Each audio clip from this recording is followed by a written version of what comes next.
No princípio era o Verbo, e o Verbo era Deus. O Verbo se fez carne e habitou entre nós. Mudou nossa perspectiva e nos fez novos, nos fez filhos. O seu Espírito de graça e bondade habita em nós. O amor é a nossa nova cultura. Ele se fez sacrifício por nós e hoje vivemos por ele. Vivemos por um propósito: amar pessoas. E essa é a nossa missão: exercer a generosidade assim como Cristo fez.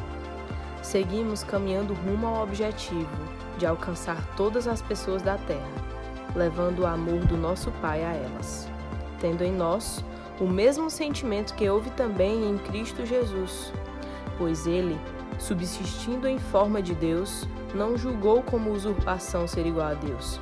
Antes, a si mesmo esvaziou, assumindo a forma de servo, tornando-se em semelhança de homens e reconhecido em figura humana.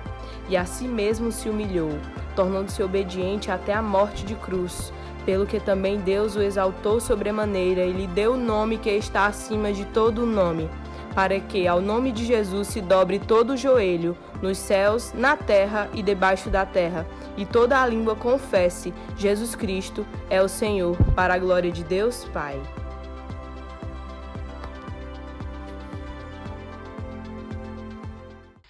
Aleluia, glória a Deus, que bom estar de volta aqui com vocês. Nós queremos convidar você essa noite para glorificar o nome de Jesus e aproveitar o tempo que nós temos hoje para celebrar a Ele, para glorificar o nome dEle. Eu quero chamar a sua atenção para esse tempo que estamos vivendo.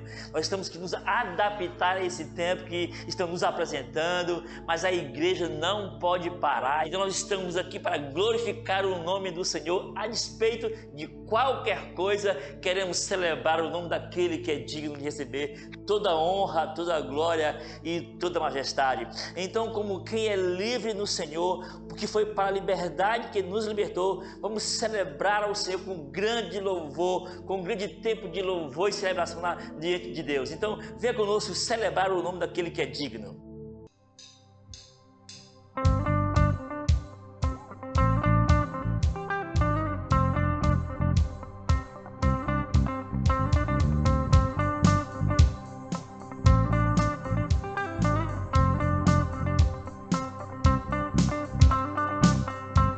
Quando a noite cai e o medo vem, posso ouvir o teu chamar. Quando não há fé, nem esperança, tu vem me segurar. Se minha mente diz não posso mais, Deus, tu sustenta-me. Agora eu sei, não posso desistir, pois não desistiu de mim, nunca desistiu de mim. O amor que não desiste do pecado ecoa no meu ser, eu sou teu filho. O amor que não desiste do pecado ecoa no meu ser, esse é o som do teu amor.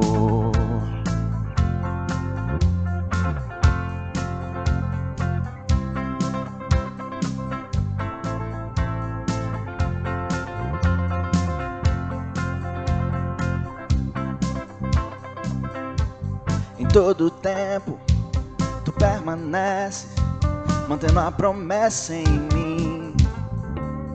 Não posso fugir, pois já começou e tu vais concluir.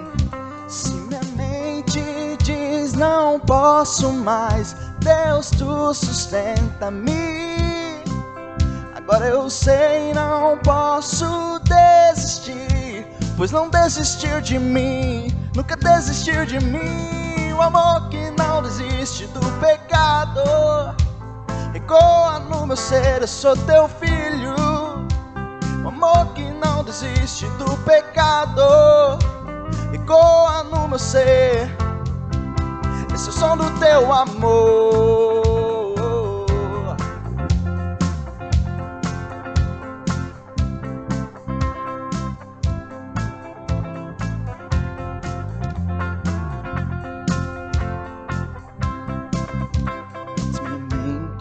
Diz não posso mais, Deus tu sustenta-me. Agora eu sei, não posso desistir, pois não desistiu de mim, nunca desistiu de mim. Se minha mente diz não posso mais, Deus tu sustenta-me. Agora eu sei, não posso desistir, pois não desistiu de mim, nunca desistiu de mim.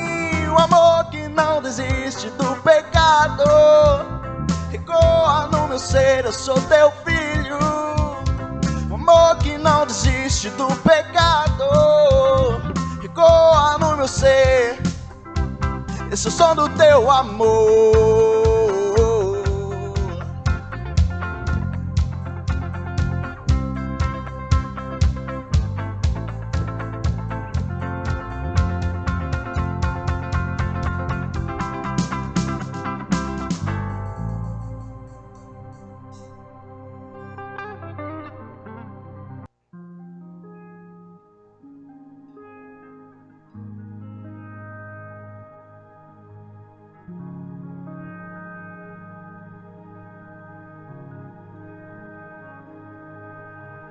Eu te vejo em tudo, na formação das nuvens tem você.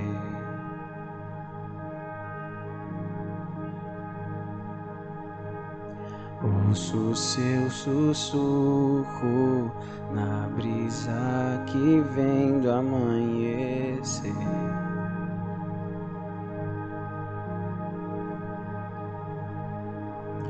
Na dança do mar, ouço a sua voz ecoar,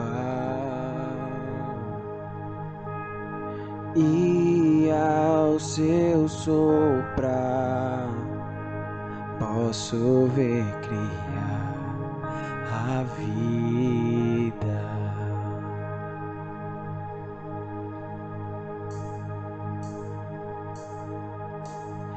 Eu te vejo em tudo, na formação das nuvens tem você.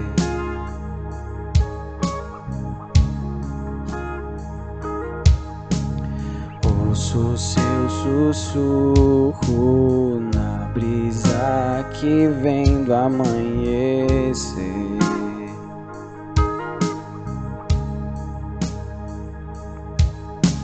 Na dança do mar, ouço a sua voz ecoar,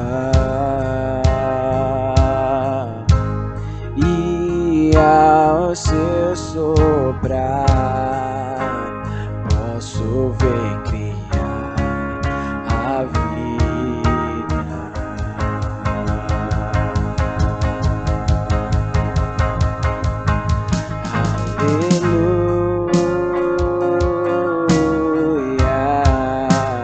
Toda a criação a cantar, aleluia.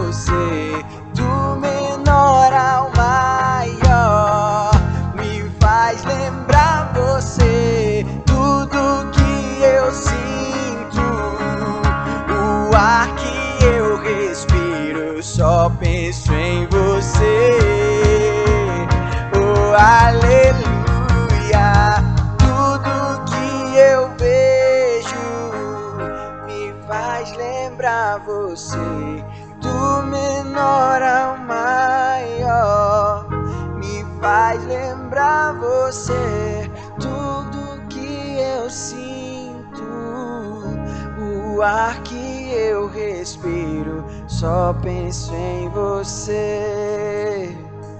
Oh, aleluia.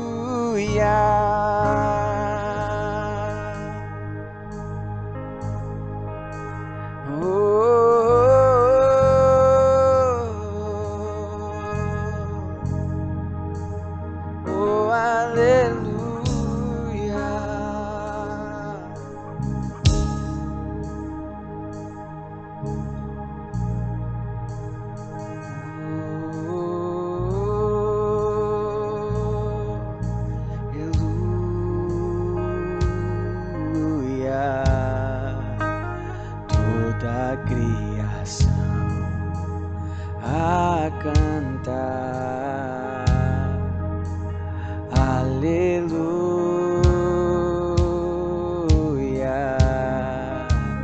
Toda a criação te louva, aleluia.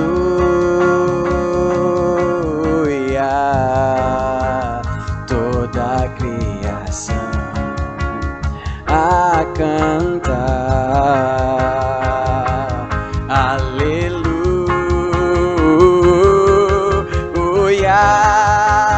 Toda a criação te louva. Cantamos juntos, tudo que eu vejo me faz lembrar você, do menor ao maior, me faz lembrar você, tudo que eu sinto, o ar que eu respiro, só penso em você. Oh, aleluia.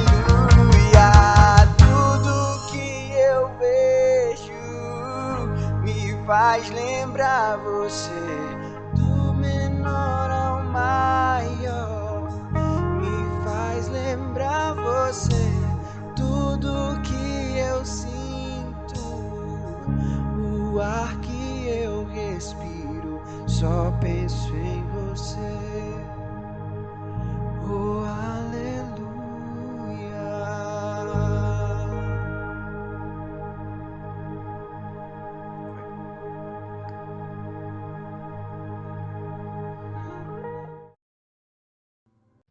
Ah, que louvor fantástico, meu Deus, que atmosfera, meu Jesus, somos muito gratos ao Senhor por isso. Meu Deus, que maravilha! Queremos também esta noite, sabe, celebrar o nome do Senhor Jesus com todo tipo de celebração.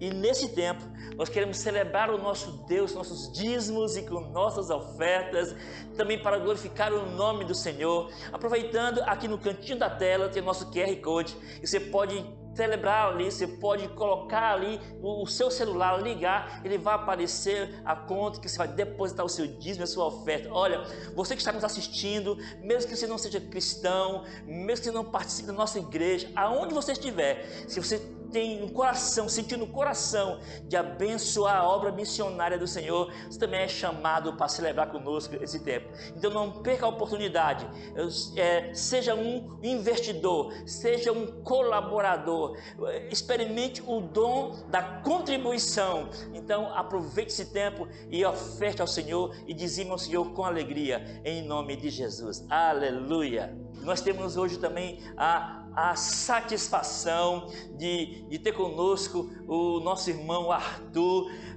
advogado, um grande homem de Deus, e vai nos abençoar hoje à noite com a palavra de Deus. Prepara o teu coração, olha, vai sair cada pérola, olha, em nome de Jesus.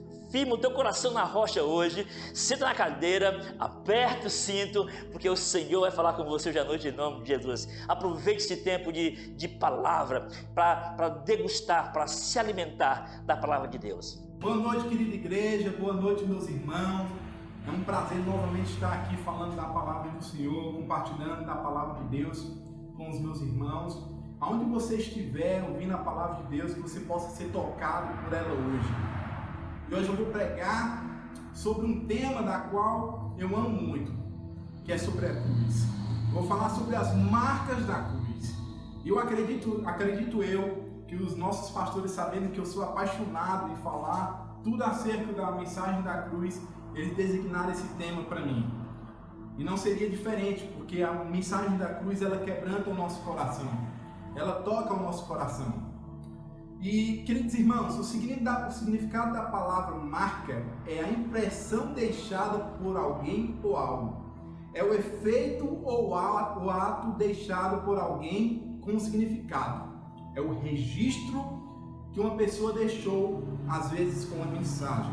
Então, para iniciar a mensagem, a pregação desta noite, eu não poderia falar de uma outra passagem que poderia falar melhor a respeito das marcas da cruz do que Isaías capítulo 53. E eu gostaria que você abrisse a sua Bíblia lá em Isaías capítulo 53 para a gente ler a palavra, tema desta noite, amém? Então diz assim: quem deu crédito à nossa pregação?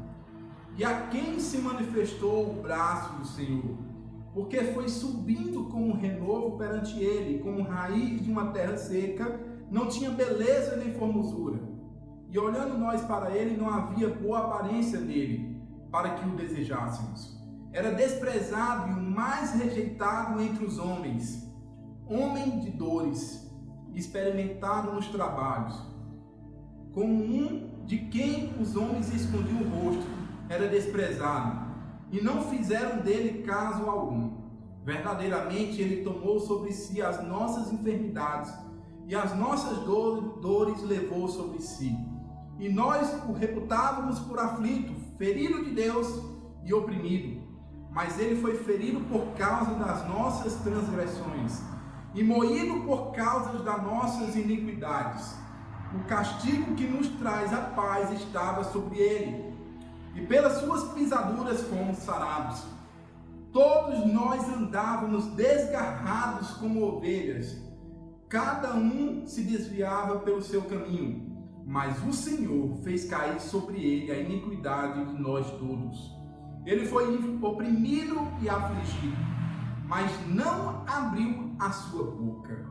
Como um cordeiro foi levado ao matadouro, e como a ovelha muda perante os seus tosqueadores, assim ele não abriu a sua boca. Da opressão e do juízo foi tirado. E quem contará o tempo de sua vida? Porquanto foi cortado da terra dos viventes, pela transgressão do meu povo ele foi atingido.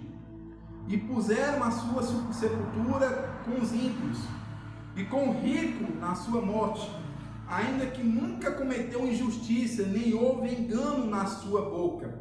Todavia ao Senhor agradou moê-lo, fazendo-o enfermar. Quando a sua alma se puser por expiação do pecado, verá a sua posteridade, prolongará os seus dias, e o bom prazer do Senhor prosperará na sua mão. Ele verá o fruto do trabalho da sua alma e ficará satisfeito. Com o seu conhecimento, meu servo, o justo, justificará muitos, porque as iniquidades deles levará sobre si. Por isso lhe darei a parte de muitos, e com os poderosos repartirá ele o despojo, porquanto derramou a sua alma na morte, e foi contado com os transgressores. Mas ele levou sobre si o pecado de muitos, e intercedeu pelos transgressores. Queridos irmãos, a cruz de Cristo não foi um objeto do acaso, mas sim um plano maravilhoso do nosso Deus. Desde Gênesis ele já apontava para esse momento. Quando a palavra de Deus lá em Gênesis fala que da semente da mulher nascerá aquele que esmagará, ferirá a cabeça da serpente, já estava apontando para esse grande momento. Aliás, toda palavra de Deus aponta para esse grande acontecimento, para o maior acontecimento da história. Acontecimento este que marca o tempo entre antes e depois de Cristo. Acontecimento este que os seus efeitos ele atinge o passado, o presente e o futuro. Jesus veio para morrer. A morte dele não foi um acidente, nem a ressurreição dele foi uma surpresa. Jesus ele falava isso diversas vezes com os seus discípulos, que ele viria a morrer, que ele seria crucificado, que ele voltaria. Jesus não foi para a cruz como um mártir, ele não foi para a cruz fracassado diante do poder de Roma. Jesus não foi para a cruz porque foi traído por Judas ou porque foi entregue pelos sacerdotes. Jesus não foi para a cruz porque Pôncio Pilatos anunciou a sua morte. Jesus não foi para a cruz porque os soldados o pregaram naquela cruz. Jesus foi para a cruz porque o plano do Pai era este, porque o Pai o entregou por amor e voluntariamente ele se dirigiu em direção à cruz. Então não tem como negar que a cruz é o maior acontecimento da história, que influenciou toda a história depois da morte de Cristo. Tudo que nós temos hoje nas leis ocidentais, várias coisas que são utilizadas como parâmetros nas leis ocidentais, elas vêm da mensagem da cruz, da mensagem de Cristo. Então não tem como negar que este é o maior acontecimento. Várias marcas gloriosas foram registradas. Primeiro, ali foi o palco da justiça de Deus. Ali Deus puniu totalmente, exaustivamente os nossos pecados.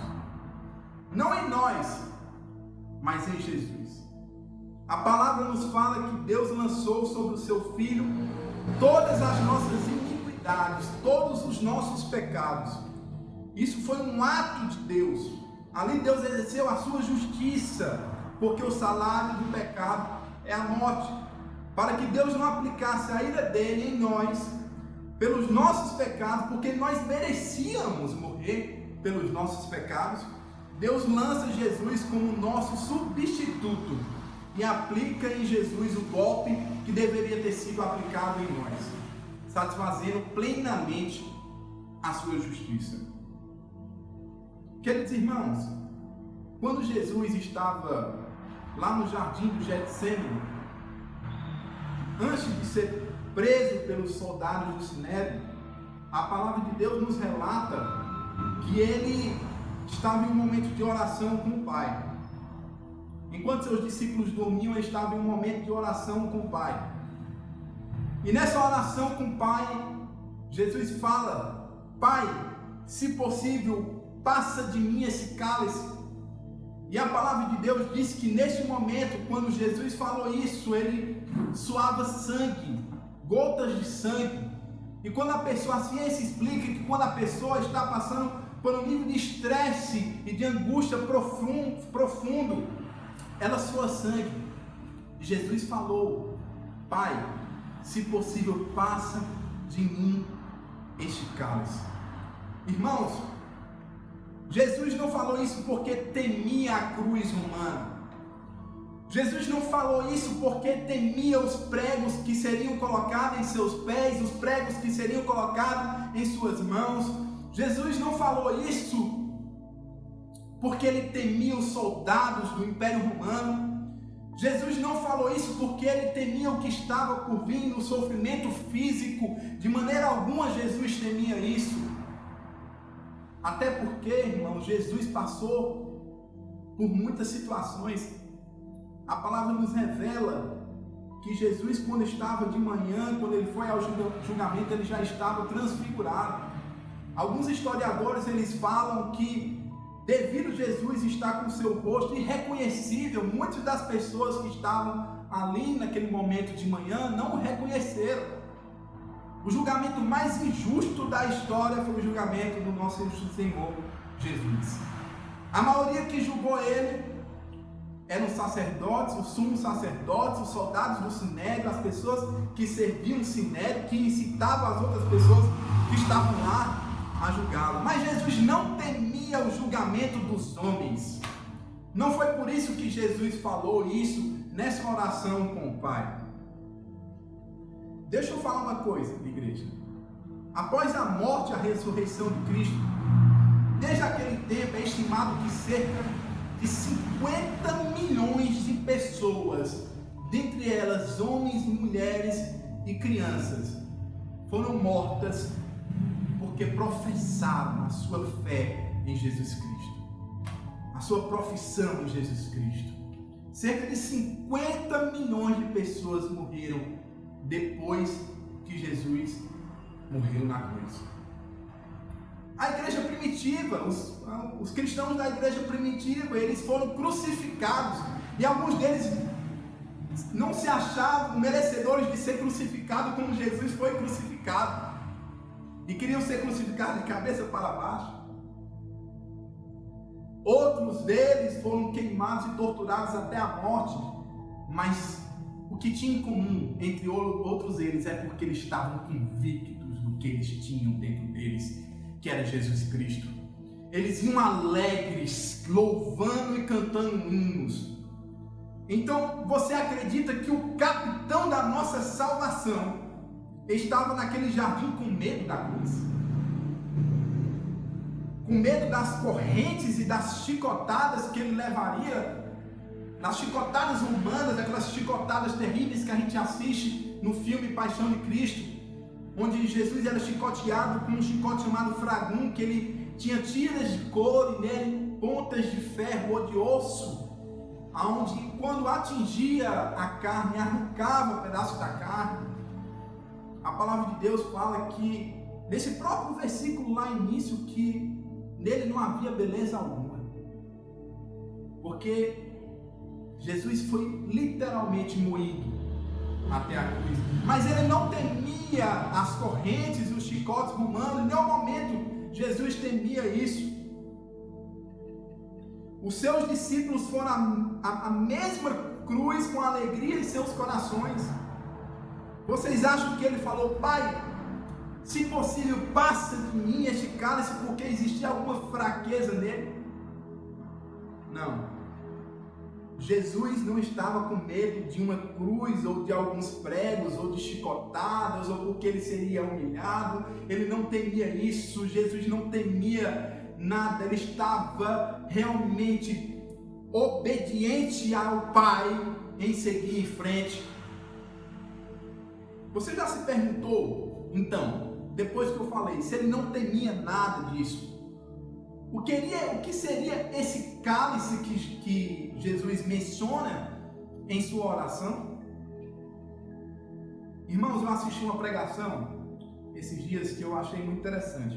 Um pastor que eu gosto muito, e ele disse que foi para um seminário lá nos Estados Unidos. Ele foi pregar para as crianças desse seminário lá nos Estados Unidos, e ele perguntou lá para o diretor da escola lá, que ele foi pregar, se ele poderia pregar sobre a propiciação. E o diretor disse que ele poderia pregar sobre a propiciação. E a primeira pergunta, uma das perguntas que ele fez às crianças é se elas saberiam o que é que tinha naquele cálice que Jesus falou. E uma delas respondeu: era a ira de Deus. O que tinha dentro deste cálice era, e os cálices estavam encharcados com a ira de Deus. A ira de Deus por tudo que é mal estava neste cálice. A ira de Deus sobre todos os pecados cometidos por mim e por você e por toda a humanidade, desde Adão até a volta de Jesus, estava dentro deste cálice. Eu e você, querido irmão, estávamos, se não fosse Jesus, debaixo da justa e ardente ira de Deus por causa das nossas iniquidades, por conta dos nossos pecados. Porque todos pecaram e destituídos estão da glória de Deus. Alguém tinha que beber daquela ira. Jesus naquela cruz carregou a culpa do seu povo e permaneceu em seu lugar. Então todo o santo e justo ódio ira, julgamento e justiça de Deus esmagadora foi despejada sobre a cabeça do unigênito do Pai. Para exemplificar isso, imagine um trem a 200 km por hora, com 50 mil toneladas de peso, passando por cima de uma pessoa. Esse trem carregava todos os pecados da humanidade, todas as iniquidades, e ele passou por cima de Jesus, para exemplificar isso. Então a ira de Deus era destinada às pessoas anteriormente. Jesus tomou este cálice da mão do Pai por nós, e tomou cada gota que havia dentro dele. E quando ele falou lá na cruz, está consumado, ele virou o cálice, nenhuma gota caiu no chão, nenhuma gota foi desperdiçada. Ele tomou tudo que ele deu. Se eu fosse resumir o cálice da ira de Deus no Velho Testamento, seria assim: Deus está dizendo, foi por causa da perversidade, da rebelião das nações, eu lhes enviarei toda a força da minha ira, e lhes entregarei a minha ira, e lhes entregarei o meu cálice. Mas naquele madeiro, Cristo bebeu do cálice por mim e por você, por conta dos nossos pecados, por conta das nossas iniquidades. Ele se fez justiça por nós. E quando você não entender que foi o meu e o seu pecado que levou Jesus à cruz, você ainda não entendeu a mensagem da cruz, a redenção. Enquanto você não entender que você estava lá, não no lado direito da cruz, não na cruz do lado direito, não na cruz do lado esquerdo, mas no centro, você não entendeu ainda o amor de Deus por você e por mim. Vocês já ouviram aquela passagem sobre Abraão e Isaac? Deus fala para Abraão: vá até aquela montanha e sacrifique seu único filho. Abraão, em obediência a Deus, ele vai até a montanha. E alguns historiadores falam que a chegada até essa montanha leva cerca de 2 dias. Irmãos, eu fico me colocando no lugar de Abraão, com um filho caminhando ao lado dele sem saber o que estava acontecendo. E ele sabendo que ele caminharia para aquele monte para poder sacrificar seu filho querido. Mas ele foi obediente ao Pai, e ele foi ao monte sacrificar seu filho. E quando Abraão pegou a faca, e o seu filho não relutou em nenhum momento, porque alguns historiadores dizem também que ele teria em média de 14 anos, ele poderia muito bem relutar contra o seu velho pai, mas ele foi obediente ao seu velho pai. Quando ele desceu a faca, algo deteu ele. Deus proverá. Ao lado estava um cordeiro preso no arbusto. Mas este, meu irmão, essa é uma história linda, mas não é o final da história, era um intervalo. A palavra de Deus aqui já estava anunciando o que aconteceria centenas de anos depois, lá na cruz, lá num monte chamado Calvário. Aliás, monte não, alguns historiadores dizem que não era um monte, era no meio das pessoas. A gente tem uma ideia de que seria um monte, mas é no meio das pessoas, para que todos que passassem olhassem aquelas pessoas que estavam sendo crucificadas. Deus, o Pai, deitou a sua mão na cabeça do seu filho unigênito e o sacrificou. A justiça de Deus tinha que ser satisfeita. Queridos irmãos, a cruz de Cristo é o exemplo máximo do amor de Deus por nós. Porque Jesus deixou a glória, onde ele era adorado pelos serafins, onde ele tinha plena comunhão com o Pai, antes mesmo da criação do mundo.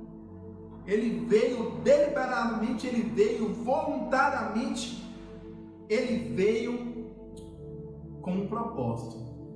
E ele foi em direção à cruz, como o rei vai à sua coroação.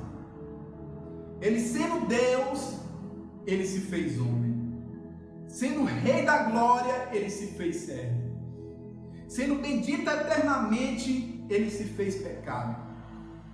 E isso por amor. Por amor a mim e a você, e por obediência ao Pai. E com isso a cruz não é somente a marca da justiça de Deus, mas ao mesmo tempo a cruz também é a expressão máxima do amor de Deus por nós. A Bíblia diz que Deus não poupou o seu próprio Filho, antes por nós o entregou. O que fez o nosso Pai a fazer isso? Por que Ele fez isso? Porque Deus amou o mundo de tal maneira que deu seu Filho unigênito. Por mim e por você, irmão. O amor de Deus por mim e por você, irmãos, não foi escrito com letras de fogo no céu, mas foi esculpido na cruz com sangue. O amor de Deus, meus queridos irmãos, ele transcende qualquer entendimento, ele é indescritível, é imensurável. O amor que Deus tem por nós. Ele entregou, ele não poupou seu próprio Filho por amor a mim e a você. Vamos ler o que está lá, o que está escrito lá em Isaías, capítulo 53, mesmo capítulo, texto base desta pregação, lá no versículo 9 e 10. E puseram a sua sepultura com os ímpios, e com o rico na sua morte, ainda que nunca cometeu injustiça, nem houve engano na sua boca. Todavia ao Senhor agradou moê-lo, fazendo-o enfermar. Quando a sua alma se puser por expiação do pecado, verá a sua posteridade, prolongará os seus dias, e o bom prazer do Senhor prosperará na sua mão. Você já parou para pensar nesse texto, querido irmão? O pai agradar moer o seu filho, esmagar o seu filho, matar o seu filho. Você já parou para poder entender a implicação disso? Sabe, igreja?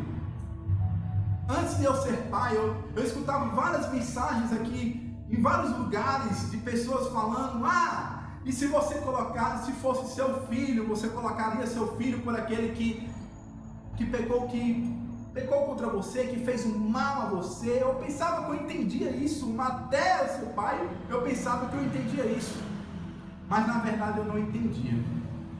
Só depois de eu ter a minha pequena Noemi, eu vim entender um pouco, só um resquício do amor de Deus por mim. O amor de Deus, queridos irmãos, ele é incomparável, ele é indescritível, imensurável, como eu falei para você. Agora, para concluir, vamos voltar lá para o versículo 10, onde a palavra do Senhor fala: todavia ao Senhor agradou moê-lo, fazendo-o enfermar. Quando a sua alma se puser por expiação do pecado, verá a sua posteridade, prolongará os seus dias, e o bom prazer do Senhor prosperará na sua mão. Sabe o que isso significa, igreja? Que ele venceu a morte. Tem um teólogo inglês chamado John Owen, que escreveu um livro que se chama A Morte da Morte na Morte de Cristo. O que significa isso? Jesus entrou dentro da morte, e quando ele entrou dentro da morte, ele matou a morte. Ele arrancou o aguilhão da morte, a força da morte, o poder da morte. Ele venceu a morte. O nosso Senhor Jesus Cristo, o nosso Redentor. E ele pôde, como o apóstolo Paulo, olhar para a morte e perguntar: onde está a morte, o teu aguilhão? Onde está a morte, a tua vitória? Tragada foi a morte pela vitória de Jesus Cristo, o nosso Senhor. Porque o salário do pecado é a morte, e a morte é a consequência inevitável que você e eu tínhamos que sofrer. Mas Jesus, como nosso substituto, se põe no nosso lugar e sofre a morte que deveríamos eu e você sofrer, e mata a morte para nos livrar da morte, porque Ele é a ressurreição e a vida, e todo aquele todo aquele que vive e crê nele não morrerá eternamente, mas passou da morte para a vida eterna. Irmãos, preste atenção. Vou resumir aqui para você. Lá no versículo 11 e 12, a palavra de Deus fala que Deus deu um presente maravilhoso para Jesus. Que neste versículo a palavra de Deus fala que no fruto do seu do trabalho, da sua alma, e ficará satisfeito com o seu conhecimento. Lá em Hebreus 12, 2, a palavra de Deus fala que ele teve alegria em fazer isso por nós. Então deixa eu dizer uma coisa para você, querido irmão.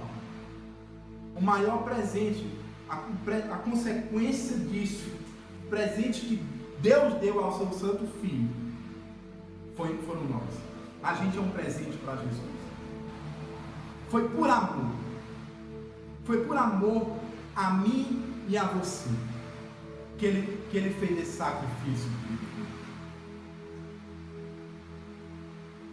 Se essa mensagem que eu estou lhe pregando hoje, não sei de onde você está assistindo, não sei se é na sua casa, não sei se é na sala de um grupo familiar, se você está assistindo essa pregação hoje, mas eu gostaria de dizer para você que Jesus, ele venceu por nós e pelas suas pisaduras nós fomos sarados.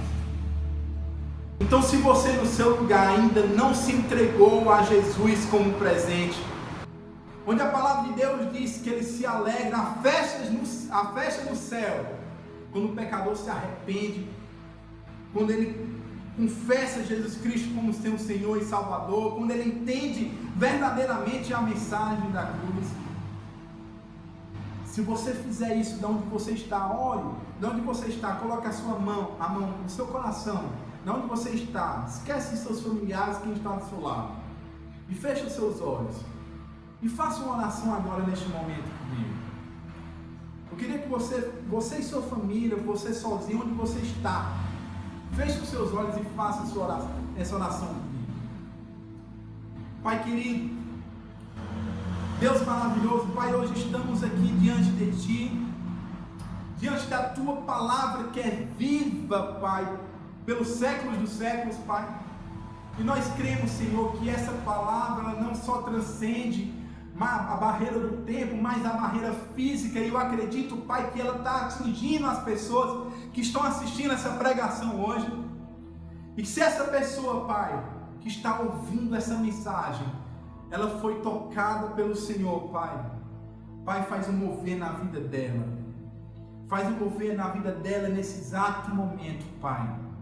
Porque eu creio, Pai, que quando um pecador se arrepende, eu creio não, está escrito que quando o pecador se arrepende, confessa Teu santo nome, ele passa da morte para a vida. Ele é salvo. A vida dele muda por completo. A minha vida mudou por completo, Pai.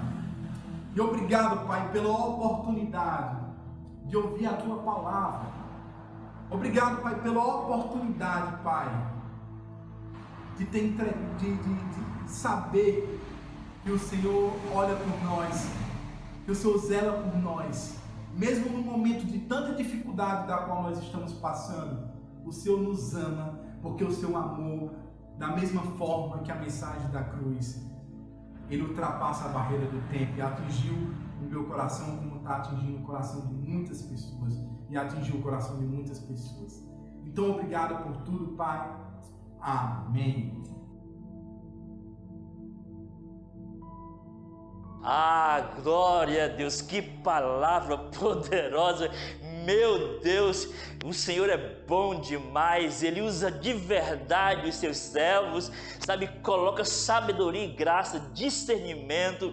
Deus é bom Meu Deus, se realmente Deus é muito bom e Ele é bom o tempo todo, como todos nós sabemos. Então eu quero convidar você também essa noite para compartilhar conosco também da Santa Ceia. Oh, que coisa, que privilégio nós temos de celebrar ao Senhor com a Santa Ceia. Então participe conosco, prepara o teu vinho, prepara o teu pão, chama a família, senta no sofá e vamos aproveitar esse tempo de comunhão com o nosso Deus. Eu quero chamar você para que essa comunhão seja uma comunhão de família. Chama o irmão vizinho. Se tem um irmão, seu vizinho que é cristão, chama ele para celebrar, chama ele para ceiar juntamente conosco hoje à noite, em nome de Jesus. Vai ser uma grande honra ter ele conosco nesse lugar. Então celebre ao Senhor também com a nossa ceia.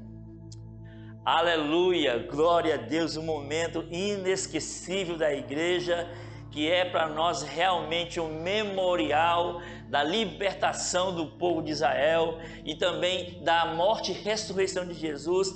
E dentro desse cenário há uma promessa de Deus. Mateus 26, 26 nos faz essa promessa a respeito do que Jesus disse aos discípulos lá naquele grande dia. Está escrito assim: na noite em que estavam sentados na ceia, estavam Jesus e os discípulos ceando. E Jesus repartiu o pão com eles e disse: esse é o meu corpo, que eu vou repartir entre vós, será cortado por amor de vocês.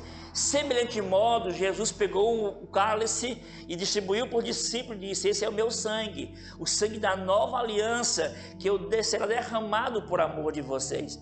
E aí Jesus encerra essa primeira parte e diz: olha, a partir de hoje, eu não mais beberei com você desse sangue, desse vinho e esse pão, somente no dia em que eu estarei convosco no reino do meu Pai.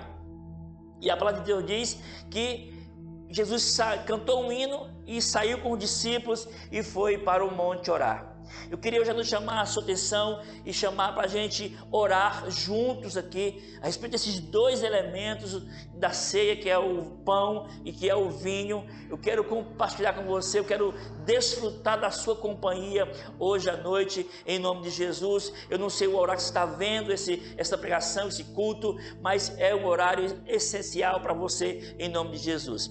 Então, vamos cear. Pai, obrigado, nós te louvamos por esses dois elementos. Obrigado pelo vinho, pelo pão, pelo teu sangue, pelo teu corpo, que tu possa hoje, Pai, nesse tempo, estar tirando esses elementos do plano material, Pai, e transportando eles para a dimensão espiritual, em nome de Jesus. Nós queremos, Pai, glorificar o teu nome pelo teu sacrifício na cruz, pela tua ressurreição. Pai, muito obrigado, nós te louvamos em nome de Jesus. Convido você para pegar o seu pão, juntamente com a sua família e também com a sua vizinhança, que eu pedi para você convocar a sua vizinhança para orar conosco. Então, juntamente com a sua família, pode pegar o pão e pode comer dele em nome de Jesus.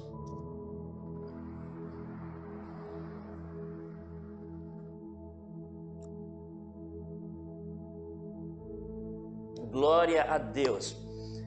Semelhante modo, Jesus pegou o cálice e deu graças ao Senhor e repartiu por discípulos. Quero convidar você para pegar o seu vinho. Se não tiver vinho, qualquer coisa substitui. Você pode orar por ele, para a sua água, para o seu suco. Compartilha, ora e vamos cear junto. Pode beber dele todos.